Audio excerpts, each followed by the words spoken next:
Good afternoon, ladies and gentlemen. About 7 years ago, I had the honour of working with the UK's National Society for the Protection of Children at the same time as they merged with Childline, which was an emergency call centre for children in distress. And during my induction, we were being shown round. There were rows of desks, and as we were being shown round, this rather dapper, well-dressed, pearls and twin set, middle-aged lady was sitting at her desk, sobbing. And her whole body was sobbing. Yeah, she was making a noise. It was horrible. And I did what all good fundraisers should do. Those of you that were at the masterclass yesterday, what's the fundraiser's killer question? Why? The poor lady didn't want us to see her sobbing. She thought it would ruin her professional dignity, but the good fundraiser's got to make people feel uncomfortable. So I went and said, why? What's going on here? Why?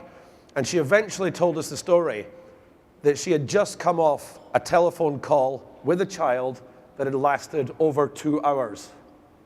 And over 2 hours of speaking to a child on a cell phone, she had persuaded that child to come back in from the window ledge where they'd been standing at the top of a tall building and come back into the room to be met by the social worker that was waiting there.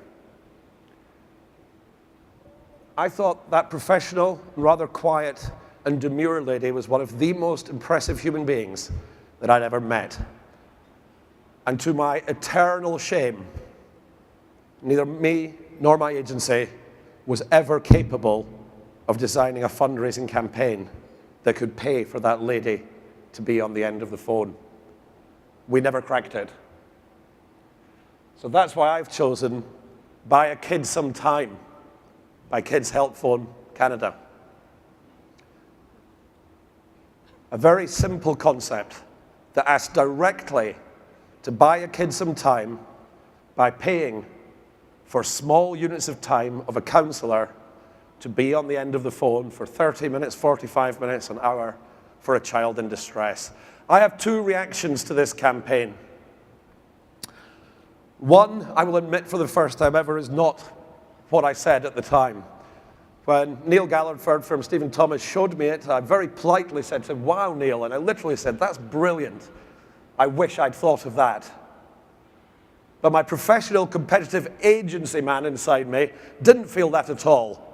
Yeah? I didn't think I wish I'd thought of that. I was boiling with ferocious professional jealousy that they had managed to do something that I couldn't. I was jealous of the creative team that had a client that was so bold and so determined that they would put child suicide out there in the run-up to Christmas. It's horrible, but it's real life. I'm insanely jealous because of the beautiful aesthetic elegance of the creative solution and the simplicity that brings the fundraising concept and the cause directly together. And I'm jealous of how much money it raised, because it did really, really well. I have another reaction, though, which is a human being, as a person, and my reaction to it is sadness. Because I don't wish I'd thought of it. I wish someone else had thought of it at least 40 years ago. Because what I've learned is that talking therapy is the most powerful thing there is for combating trauma. And if you can give talking therapy to children at the point of trauma, you've got a chance of fixing them. If you can have a counselor and a trained therapist available for children as it happens. So I wish someone had thought of this 40 years ago, because then someone else's donation might have meant I haven't had to spend the thousands of hours and the tens of thousands of dollars that I've spent on therapy trying to dig out all that trauma for 40 years ago.